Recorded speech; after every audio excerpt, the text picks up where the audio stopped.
Ang daming tao! Napakagulo! Ang iingay!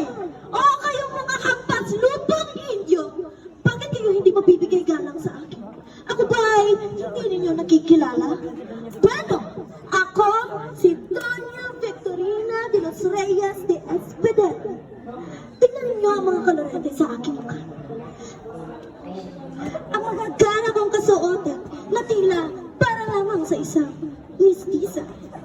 Kaya kayo ang mga Indio, singitim ng Aita, dapat ninyo akong igalang.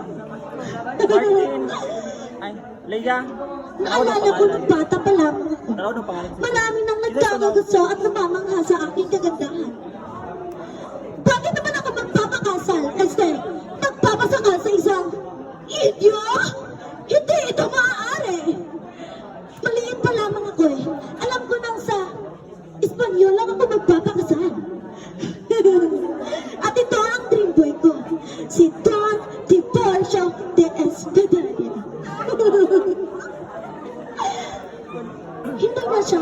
Hindi na siya nga doon ka yaman at maliit pa nga lang siya sa akin. Pinilit ko naman siya bilang isang doktor eh.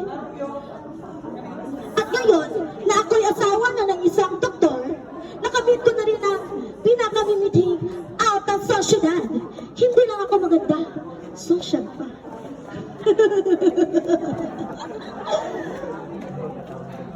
Alam niyo ba, isang araw, naparaan kami sa tapat ng bahay ng alta sosyedad.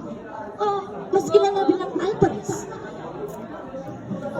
At nagkataon na naroon si Tanya Consolacion. Abay, bigla ba naman sumitamot at tumulong sa harap ko? Napakawalang mana! Gihorol, no simple din. Ako ang tunay na dugong Espanyol. Kaya ngayon, sino ang gusto niyo? Si Tanya Consolacion o ako? Ano?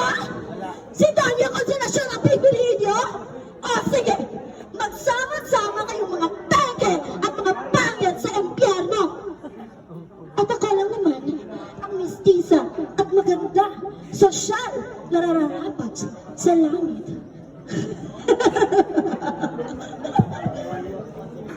Ako si Doña Victorina de los Reyes de Espedaria, o mas kilala bilang Doña Victorina, na nagmula sa nalimitang Ñere de Rizal. Ang babaeng nagpanggap bilang isang mistisang Kastila o maling pangangastila. Thank you.